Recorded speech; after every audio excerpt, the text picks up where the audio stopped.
Eu queria tanto sair dessa depressão, eu não tenho vontade de fazer nada. Queria parar de me enfiar em relacionamento onde as pessoas só me usam.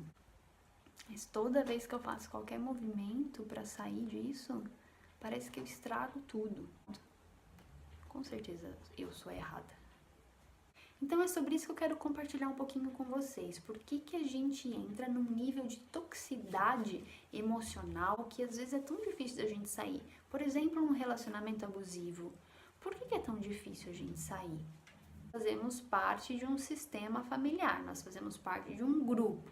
Então, desde criança nos foi ensinado como ser, como não ser, o que nós devemos fazer para as pessoas. Se nós nascemos numa família onde existe um nível de toxicidade muito grande, por exemplo, abuso, violência física, manipulação emocional, controle, narcisismo, com certeza eu vou sofrer as influências de todos esses comportamentos. E em algum momento isso vai influenciar inclusive as minhas decisões.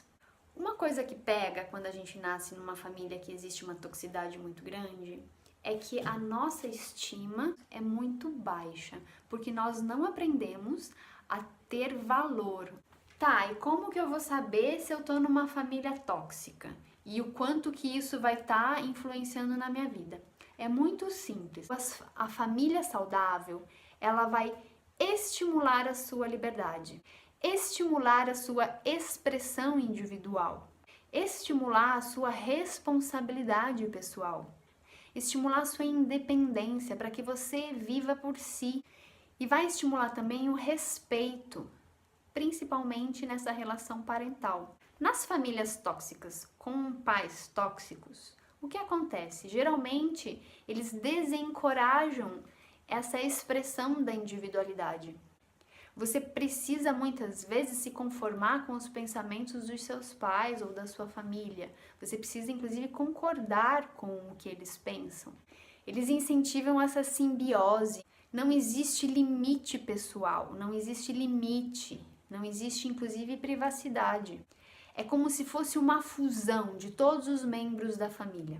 E é exatamente essa dificuldade de perceber onde um começa e onde o outro começa. Esses limites, eles não são claros. Então, mesmo que você, por exemplo, esteja com a sua família atual, com o seu cônjuge e com os seus filhos, toda a sua família de origem está junto nessa simbiose.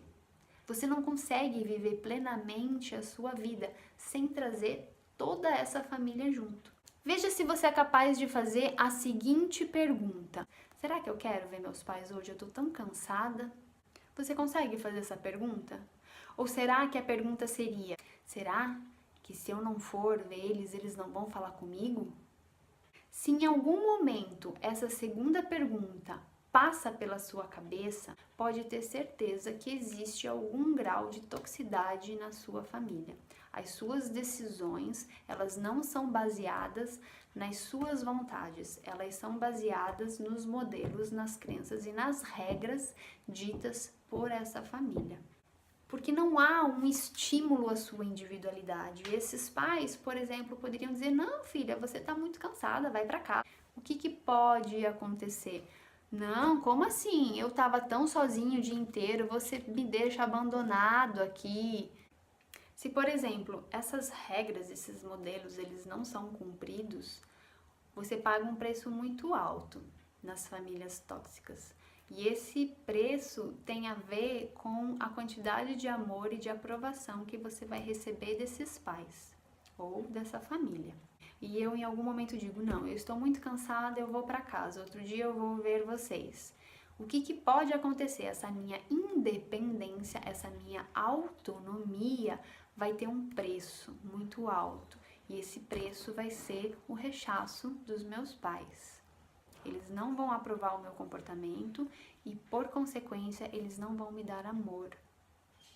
Famílias tóxicas usam muito esse tipo de manipulação para prender os seus filhos, os seus netos, né, os descendentes. E esse modelo, ele permeia todas as suas relações, mas principalmente a relação que você tem com você mesmo. Então é muito difícil para você manter uma decisão que esteja em ressonância com a sua individualidade.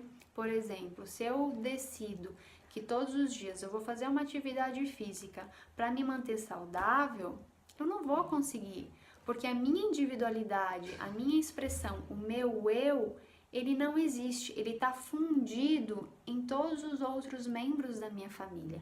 E os outros membros da minha família, eles não cuidam de si mesmos. Outra forma de você perceber a toxicidade da sua família é sempre que tem chantagens. Chantagens emocionais geralmente mostram um modelo de comportamento. Esse modelo de comportamento a gente acaba levando para as nossas relações. Por isso, às vezes, a gente entra numa relação autodestrutiva, numa relação abusiva e a gente não consegue sair. Quando a gente para pensar, muitas vezes é ridículo o que a gente está fazendo, o que a gente está passando, mas existe uma força muito grande dentro de nós que a gente não consegue sair. Essa força é essa necessidade primária de aprovação e de amor que nós não recebemos lá do nosso primeiro vínculo, dos nossos pais. O que eu quero trazer aqui como uma grande reflexão é: cada ser humano nasce numa família onde tem uma carga de aprendizado muito grande. O que é importante a gente observar na nossa história? O quanto que eu, como alma, como pessoa, como ser, posso aprender disso tudo. Talvez a minha maior lição de vida é justamente aprender a ser autônoma, aprender a encontrar o meu eu diante desse caos, diante dessa mistura, dessa simbiose, que é muitas vezes mascarada com manipulação, com controle. Você começa a analisar a sua família dessa forma mais ampla, percebendo essa toxicidade nesse sentido familiar. Você começa a entender grande parte do seu comportamento autodestrutivo e sabotador. Entende também por que os seus pais têm esse comportamento, já que eles foram filhos de pais que também provavelmente foram tóxicos. E essa compreensão é o início de uma grande mudança. Porém, ver as coisas de uma forma diferente, ter essa compreensão, não basta. A verdadeira liberdade só começa a surgir quando você determina fazer as coisas um pouco diferente. É que a gente consegue aos pouquinhos nos desvincular dessa simbiose, dessa toxicidade da nossa família e seguir para algo novo, criar os meus valores, o que é importante para mim. E só assim esses limites começam a ser expandidos para as outras áreas da minha vida, por exemplo, para minha relação conjugal. Aí eu consigo também começar a colocar um limite num relacionamento abusivo, por exemplo. Eu descubro o meu valor porque eu começo a descobrir a minha individualidade, então a minha estima começa a ser restaurada. E eu solto devagarinho a necessidade de aprovação da minha família, essa simbiose, ela deixa de existir.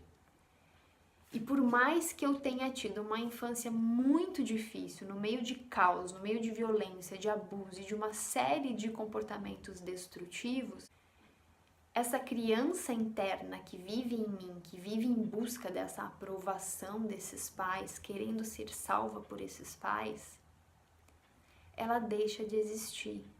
Porque eu mesmo já dei para ela, ou eu comecei a dar para ela, dar para essa parte interna, todo esse amor, toda essa aprovação. E isso reflete em todos os meus comportamentos. Isso me torna autônoma. Em algum nível, nós precisamos olhar para toda essa simbiose, ter essa compreensão e decidir fazer diferente. Decidir bancar esse desconforto de fazer diferente. Só assim a gente vai reconstruir os nossos limites e o nosso amor próprio.